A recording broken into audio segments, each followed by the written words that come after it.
اعوذ باللہ من الشیطان الرجیم بسم اللہ الرحمن الرحیم نحمدہ ونصلی علی رسولہ الکریم اما بعد اعوذ باللہ من الشیطان الرجیم بسم اللہ الرحمن الرحیم۔ سامعین ناظرین، آج ہم آپ کو حضور نبی کریم صلی اللہ علیہ وآلہ وسلم کے اوپر جو سورۃ مدثر نازل ہوئی اس کے بعد سے واقعات کے متعلق بیان کریں گے۔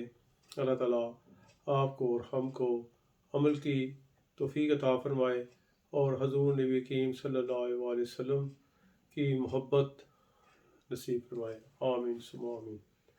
دعوت اسلام۔ سب سے پہلے حضور نبی کریم صلی اللہ علیہ وآلہ وسلم پر حضرت خدیجۃ الکبریٰ رضی اللہ تعالیٰ عنہا ایمان لائیں۔ اس بات پر تمام امت کا اجماع ہے۔ حضرت سیدنا خدیجہ رضی اللہ تعالیٰ عنہا ہر وقت حضور نبی کریم صلی اللہ علیہ وآلہ وسلم کی ڈارس بندادی رہتی تھی۔ طعن و تشنیع کے جو تیر مشرکین حضور نبی کریم صلی اللہ علیہ وآلہ وسلم کے قلب نازک اور قلب اکرم پر چلاتے، آپ ان کو منزل فرمایا کرتی تھی، آپ کا غم ہلکا فرماتی۔ اللہ تعالیٰ جل شانہ اور حضرت جبرائیل علیہ السلام نے نبی کریم صلی اللہ علیہ وآلہ وسلم کی معرفت آپ کو سلام پہنچائے۔ اللہ تعالیٰ جل شانہ نے اپنے نبی کریم صلی اللہ علیہ وآلہ وسلم کے ذریعے آپ کو جنت میں موتیوں سے بنے ہوئے ایک ایسے محل کی خوشخبری دی جس میں کوئی شور و غل نہ ہوگا۔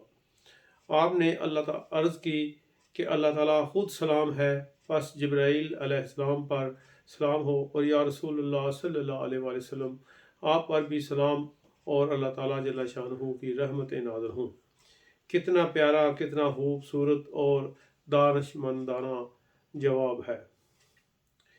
آپ کے بعد حضرت سیدنا زید بن حارث رضی اللہ تعالیٰ عنہ ایمان لائے۔ آپ کا پورا نام زید بن حارثہ بن شرجیل القابی تھا۔ ان کی والدہ کا نام سعدی تھا، جو بنی ماس خاندان کی ایک خاتون تھیں۔ بچپن میں وہ اپنی ماں کے ساتھ ننیال آئے ہوئے تھے کہ بنی قیس کے شاہ سواروں نے ان کے خیموں پر حملہ کر دیا، ان کے ساز و سامان کو لوٹا اور زید رضی اللہ تعالیٰ عنہ کو پکڑ کر ساتھ لے گئے اور عکاظ کی منڈی میں اسے فروخت کر دیا۔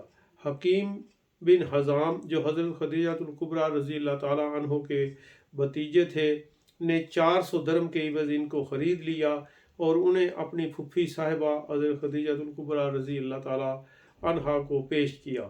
جب حضرت خدیجہ رضی اللہ تعالیٰ عنہ حضور نبی کریم صلی اللہ علیہ وآلہ وسلم کی زوجیت میں تشریف لائیں تو آپ نے حضرت زید رضی اللہ تعالیٰ عنہ کو حضور نبی کریم صلی اللہ علیہ وآلہ وسلم کی خدمت اقدس میں بطور تحفہ پیش فرما دیا۔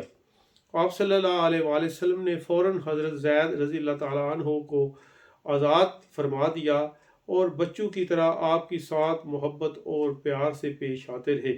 حضرت زید کو آپ سے بہت زیادہ پیار اور انسیت تھی۔ ادھر حضرت زید رضی اللہ تعالیٰ عنہ کے والد اپنے بیٹے کے فراق میں دن رات روتے رہتے تھے اور غم میں ڈوبے ہوئے درد والے اشعار بھی پڑھتے رہتے تھے۔ اتفاق سے بنی کلب قبیلہ کا ایک قافلہ حج کے لیے مکہ آیا۔ حضرت زید رضی اللہ تعالیٰ عنہ نے انہیں دیکھا اور پہچان لیا۔ انہوں نے حضرت زید رضی اللہ تعالیٰ عنہ کو بھی پہچان لیا اور عرض کی کہ آپ کا باپ آپ کی جدائی میں بہت غمگین ہے اور ہر وقت روتا رہتا ہے۔ آپ نے اپنے باپ کو پیغام بھیجا، میرے دل میں بھی اپنی قوم کا شوق ہے، اگرچہ میں بہت دور ہوں لیکن ایسے گھر میں رہتا ہوں جو مشاعر کے نزدیک ہے۔ میں اللہ تعالیٰ جل شانہ کی کرم نوازی سے ایک نہایت ہی شریف خاندان میں زندگی بسر کر رہا ہوں، جو بڑے ہی کریم النفس اور پشت ہا پشت سے اپنے علاقہ کے رئیس ہیں۔ قافلہ جب واپس گیا تو انہوں نے حضرت زید رضی اللہ تعالیٰ عنہ کا پیغام ان کے والد کو دیا۔ ان کا والد اپنے بھائی کعب کو لے کے مکہ تشریف لائے اور نبی کریم صلی اللہ علیہ وآلہ وسلم کے سامنے سراپا التجا بن گئے اور عرض کی کہ آپ احسان فرمائیں، فدیہ لے کر ہمارے بیٹے کو آزاد فرما دیں۔ حضور نبی کریم صلی اللہ علیہ وآلہ وسلم نے ارشاد فرمایا کہ میں نے پہلے دن ہی ان کو آزاد کر دیا تھا۔ حضور صلی اللہ علیہ وآلہ وسلم نے فرمایا کہ اپنے بیٹے کو بلائیں اور اسے اختیار دیں کہ چاہے تو وہ آپ کے ساتھ واپس چلا جائے، چاہے تو ہمارے ساتھ رہے۔ انہوں نے حضرت زید رضی اللہ تعالیٰ عنہ کو بلایا اور پوچھا تو حضرت زید رضی اللہ تعالیٰ عنہ نے اپنے باپ کے ساتھ جانے سے صاف انکار کر دیا۔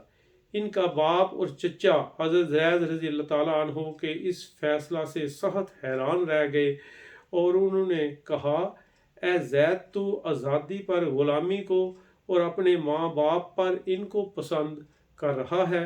حضرت زید رضی اللہ تعالیٰ عنہ نے جواب دیا کہ تم کو کیا پتا کہ جس ہستی کی غلامی پر میں ترجیح دے رہا ہوں وہ کتنی دلربا، کتنی اچھی، کتنی شفیق، مہربان اور کتنی عظیم ہے، اس کو چھوڑنے کا میں تصور بھی نہیں کر سکتا۔